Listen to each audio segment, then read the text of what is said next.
Sherry Shish here with Powered by Quilting, and this is Love Letter Month 3. This month, we are going to be making one of the largest blocks in this row by row block of the month. So this is the top of the quilt. I'm not going to open the whole thing, but we did this in month 1, this row in month 2, and we are going to be working on this block here. I'm going to actually fold this up so you guys can see it. This block here in month 3. Now you're probably like, I've seen this block before, Sherry, and you'd be right. We have made this block in a couple previous block of the months that I've designed. It has been in Lucky Stars, it's been in Wave Pool, and I love this block. And these colors that I picked are these really vibrant pink, purple, and this lovely navy blue with some dragonflies and butterflies on it. Couple things to note about this block in particular. I love this block, and to size it to fit in this row by row, the measurements are a little funky, and they're not so bad, but you need to be careful that you're cutting the correct size for this block, okay? They do not all finish at the full inch or half inch measurement. So when you're cutting them out, you got to make sure that you're reading what you want, okay? Reading what you have on this block. You're going to be using fabric G, H, and I for this quilt block, where you have these beautiful pinks, greens, and blues. So make sure you're using page 2 if you are not using these specific Romance Garden fabrics where you have made your swatches to begin the quilt, okay? The very first thing that we are going to be making with these blocks is we're going to be making a 4-patch, all right? So I'm going to make it with fabric G. I'm going to show you down here what I'm doing, all right? And because we're making a 4-patch, I am going to web piece this together. So if I'm laying out my 4-patch, you got these two together like so. I'm going to sew the top row together, then sew the bottom row together, snip, and then sew the long thing, right? So I'm not going to make these individual pairs. I'm going to actually lay out my block like so, and sew the rows together this way, okay? So I'm not sewing them here and then rotating, which I do put that in my directions if you are cutting everything apart. I liked web piece, so personal preference.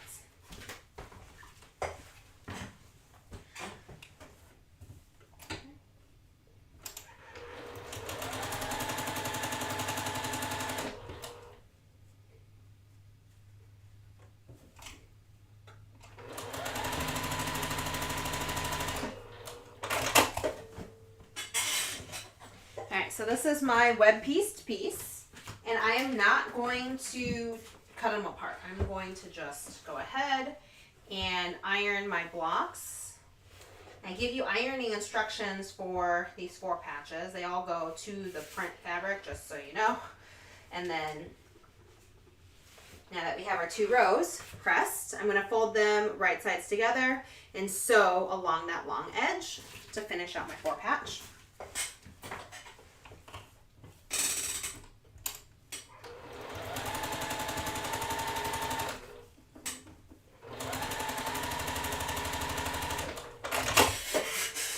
Now, once we've sewn those together, I'm going to press my seam. Okay. And so that is the general directions on how to make a 4-patch. All right. So once we've made that 4-patch, you're going to make a couple other ones. Since I'm only demoing a single block, you'll have your fabric G ones. You'll have the same thing, but for fabric H. And then you'll have a GH one as well. Okay, so you'll have multiple ones of these blocks that you're going to be making. And then I'm following the instructions, but we will essentially be making more things out of that. You should, theoretically, once you're done making all your 4 patches, have no more white squares left. You'll have a few more of the pink and green squares and the smaller of the rectangles. Now, before we go into block assembly, we're going to be making some traditional flying geese with these larger rectangles and these navy blue pieces, okay? So right sides together on the short end on one side. And what we're going to do is we are going to sew directly on the diagonal line this direction. So we're going to make this little nice triangle point. If you are using your Clearly Perfect angles on your machine, this is the largest size that I will ever do on my Clearly Perfect angles because they're fairly large. Anything bigger than this, you kind of miss the end point and you run the risk of your piece skewing as you're going through the machine because you're not paying attention. But anything smaller, absolutely, you have the lines that you can follow and make sure they're great. If it's larger than this, I would highly recommend using a ruler and drawing a diagonal line that you're going to be sewing on. But because I know I can do this without it, I'm not going to draw the line on this case.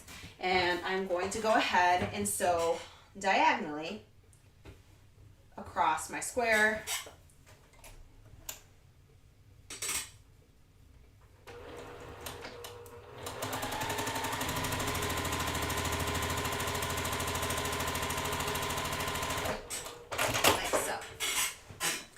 Okay, so that's what you got.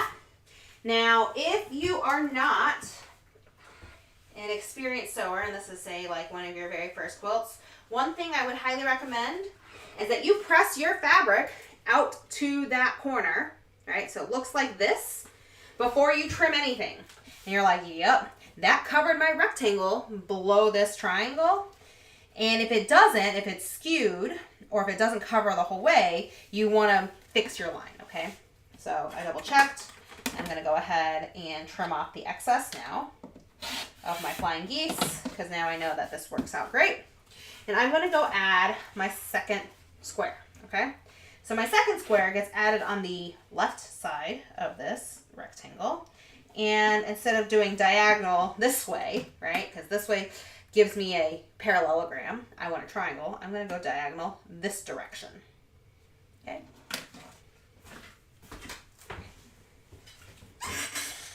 So again, sewing corner to corner.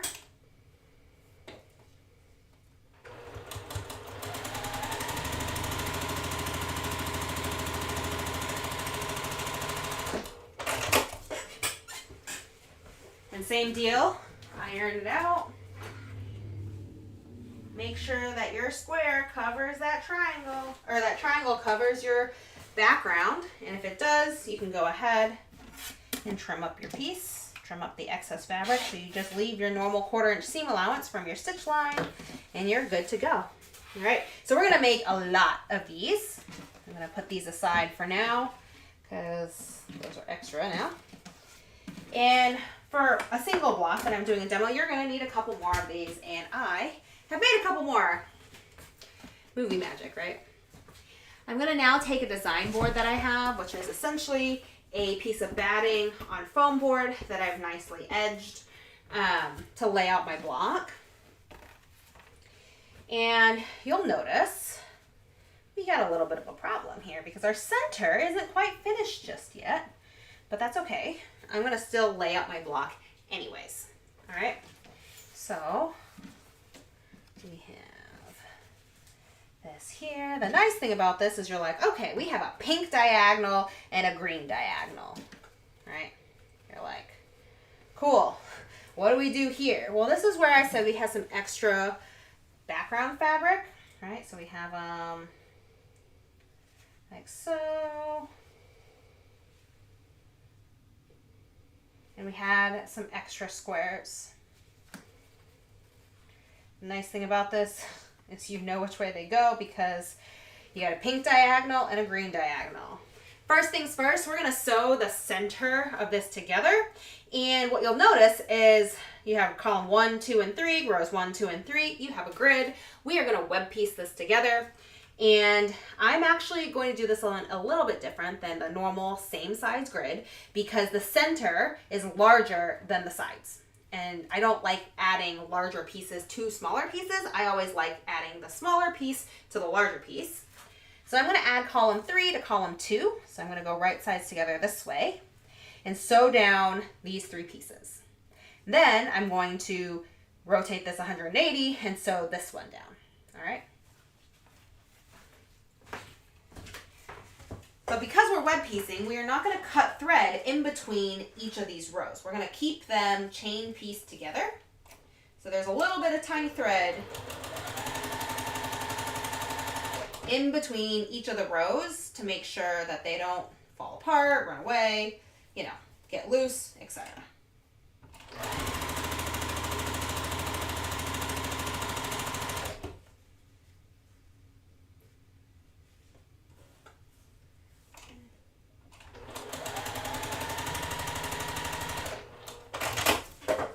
You can theoretically go press your pieces right now, which I'm actually just going to do because my iron's hot.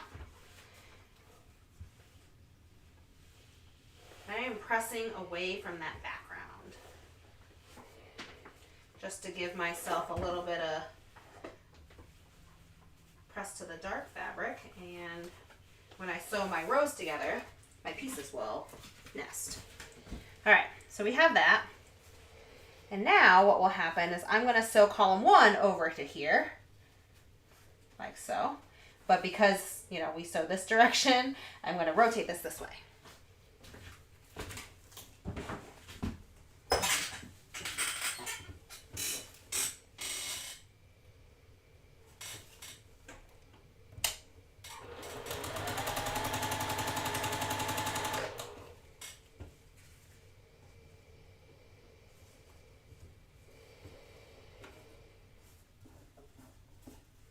I had actually thought about replacing this block in this quilt top because of the funky measurements.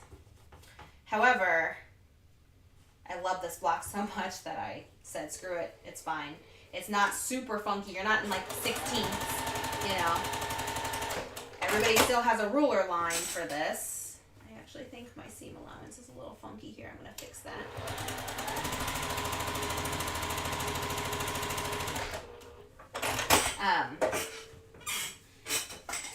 Where your seam allowance is still, you know, on the ruler line itself, so I decided to keep it.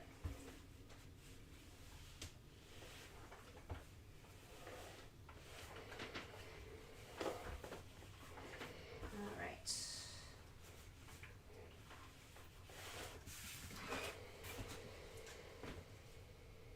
Hi, Tessa. I know, I love this block. It's in Wave Pool, it's in Lucky Stars. So now that we have our center, we have our rows sewn together, we're gonna go right sides together and sew the rows to each other to finish out the center. All right. I'm gonna go ahead and nest my seams. You can pin if you would like. I essentially sew to where those seams intersect and then get to the next seam.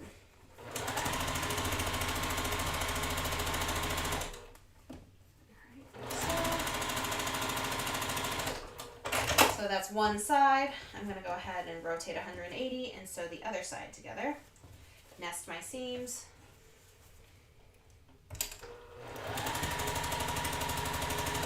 So until I hit that seam to make sure I can align my next little section. And then sew the rest together. All right. So now we're going to press these seams open. And then now we have the center of our block, right? So now we have this sewn together.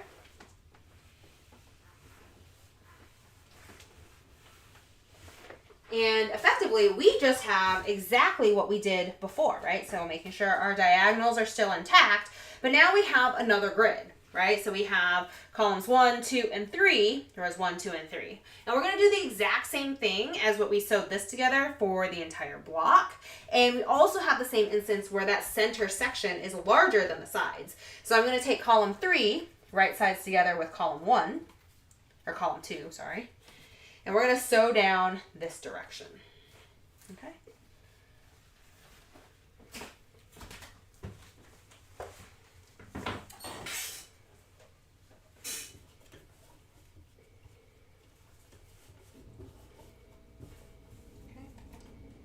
Like so.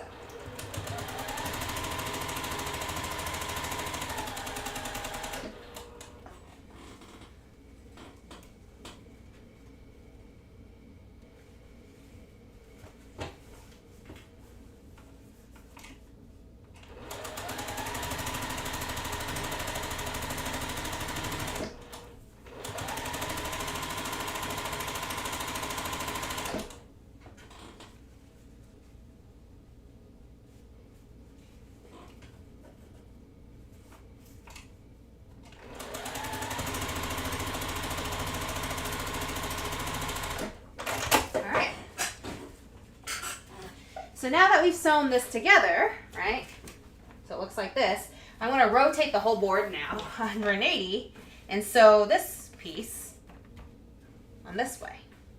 All right, it's going to look like that.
So now, when we open up our block, we need to go press our seams, but this is kind of our block right now. I could go take a walk, do whatever, and if someone actually blows this away, my block is all kind of attached. So you're not going to lose your piece, you're not going to lose your placement, and this is honestly why I really like web piecing. This is my benefit to web piecing. So I'm now going to press my seams in alternating directions. But I'm going to double check that.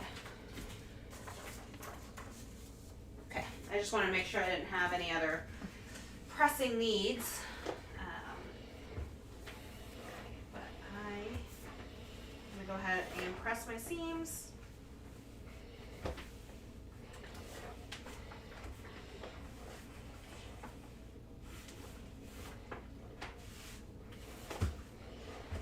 What's going to happen is I'm going to sew these long edges together. So now that I have rows 1, 2, and 3 sewn together, now it's time to sew rows 1 and 2 together and then 3 to what we sewed previously. Okay? Like so. Right sides together, we're going to nest our seams and sew the long edges together. And because these are much larger blocks, I will pin these. On the smaller blocks, they don't really move very often, but for these larger blocks, they have the opportunity to move a lot more. So I'm going to go ahead and do that.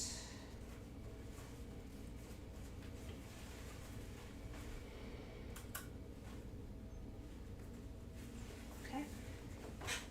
I'm going to sew these together.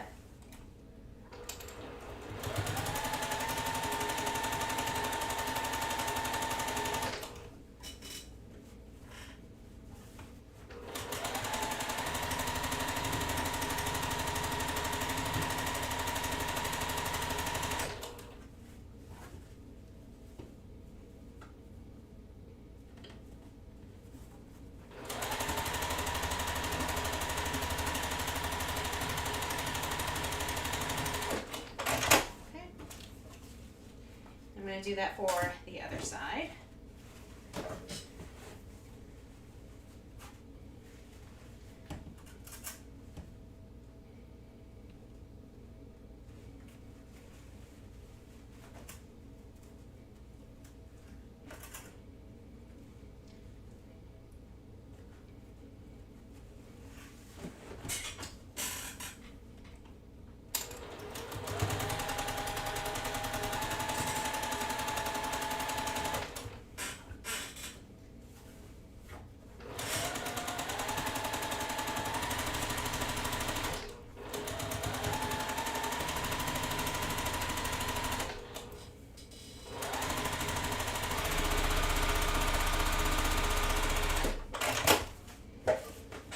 Alrighty. So, next up, I'm going to press these rows, and then this block is now completed. So what you will be doing for this in month 3 is you will be making 4 of these blocks. I almost said 3, but you're making 4 of these blocks. As a reminder, be careful when you're cutting out your squares. They are not a normal size. I mean, they are a ruler size, let's just put it that way. Like you have the marks on your ruler, but they're not normal for what I normally use. All right, so there you have it. This is month 3, and you will be making 1, 2, 3, 4 of these. And if you're looking carefully at the lineup of it, we rotate this block 90 degrees as we go across the quilt, as you see your pink V's and the green V's across the quilt. That is it for today. We are going to be back in July, on July 20th for month 4. But we still have the Wish Block of the Month quilt top assembly on July 20th that we're going to be doing first. So we're going to do Wish Block of the Month quilt top assembly, and then we'll come and do month 4. Starting in August, we will be doing month 5 right at noon. Same with month 6 and the quilt top assembly for this quilt. I hope you're liking everything so far, and happy sewing. See you next month. Bye-bye. Oh, if you have any questions or anything, leave them in the comments below, like and follow, and I'll get back with you if you have any questions.